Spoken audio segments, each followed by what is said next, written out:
sommes sur le salon du handicap et des achats responsables et nous accueillons Éric Blanchet. Bonjour. Éric Blanchet, auriez-vous la gentillesse de vous présenter, s'il vous plaît? Je suis le directeur général de l'association L'Adapt, dont le projet c'est permettre aux personnes handicapées de pouvoir vivre avec et comme les autres. On est sur l'insertion sociale et professionnelle. D'accord. Alors qu'est-ce qui peut inciter aujourd'hui les entreprises à employer des personnes en situation de handicap? Leurs projets. Je crois que les projets des entreprises aujourd'hui ont une vocation à être aussi des acteurs sociétaux et au-delà, bien entendu, des aspects économiques qui sont quand même essentiels. Il y a aussi la façon dont l'entreprise veut porter son projet, comment en termes de management elle veut inclure la personne et faire bénéficier les équipes en fin de compte d'une véritable diversité. Donc inclure une personne handicapée, avoir une compétence d'une personne en situation de handicap, c'est au-delà d'apporter une compétence, parce que bien sûr l'entreprise a besoin de gens compétents sur des métiers, mais c'est aussi d'apporter en termes de management une autre vision des choses, une autre façon de pouvoir travailler ensemble. Quel est le taux aujourd'hui de personnes en situation de handicap employées dans des entreprises? Alors le taux il est d'un peu plus de 3%, et puis sur la fonction publique un peu plus de 4%. Après, si vous voulez, aujourd'hui, c'est plutôt le chemin qui est... Il y a des entreprises qui partent de très loin, mais qui progressent. Et ça, c'est essentiel, parce qu'en fin de compte, c'est la progression qui, aujourd'hui, va être un signe de mutation, de transformation et de réussite aussi par rapport à l'avenir. Après, ce qui est plus complexe, on va dire, c'est les entreprises qui ne bougent pas. Et il faut bien faire la différence entre la situation de grands groupes et la situation de petites et moyennes entreprises qui sont des fois sur des problématiques assez différentes dans la recherche de profil, puisque là on est sur l'emploi direct, qui peut apporter des réponses de proximité sur le territoire français, de différenciation en termes de profil, puisqu'on n'est pas toujours sur des bacs 5, 6, 7. On peut aussi être sur des formations de bac plus 2, sur lesquelles il y a de l'emploi, au bout du chemin.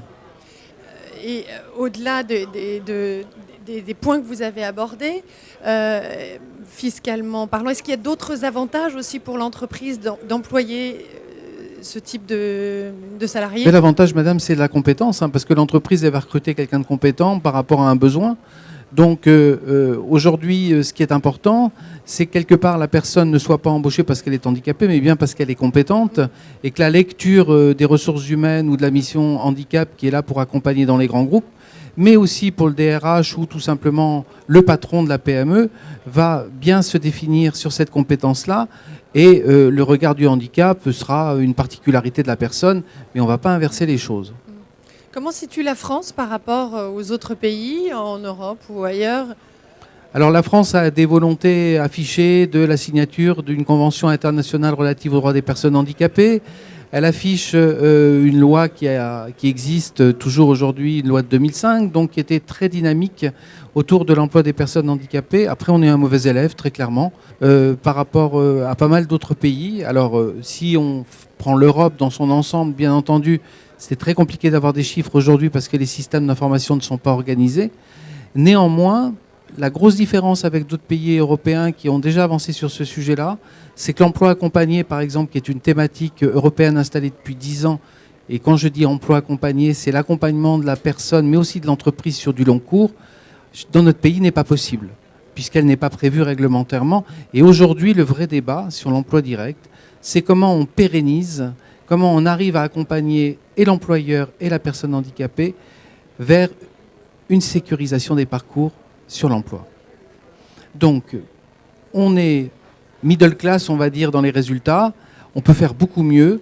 C'est un problème, je pense, aujourd'hui de volonté politique, mais aussi de structuration même de l'organisation en France par rapport à l'emploi des personnes handicapées. C'est encore trop rigide. D'accord. Alors, est-ce que vous avez une suggestion de solution à proposer au prochain gouvernement ou au gouvernement actuel?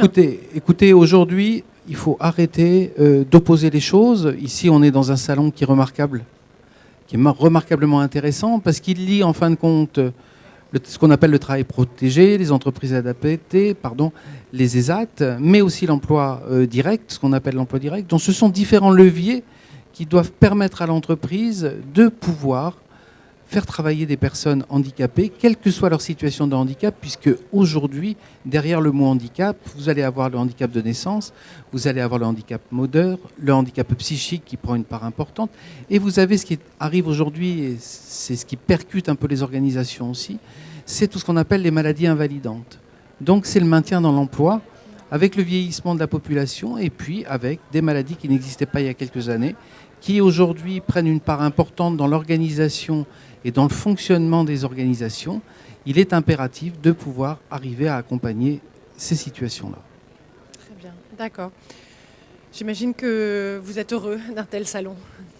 Heureux, très fier d'y participer. Je pense que dès qu'on aborde le sujet de l'emploi et du handicap, l'ADAPT est présente. Vous savez, au bout de 20 ans, c'est la 20e édition de la Semaine pour l'emploi des personnes handicapées. Qui a lieu quand ? Qui a lieu la 3e semaine du mois de novembre. C'est un moment important parce que là, on va regarder un petit peu au-delà de 20 ans.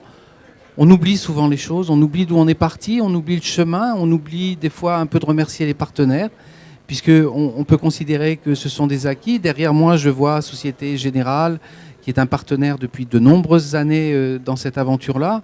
On en a plein d'autres, et c'est important qu'aujourd'hui, tout le secteur du handicap ait bien compris que l'emploi était une donnée extrêmement importante par rapport à la citoyenneté des personnes handicapées.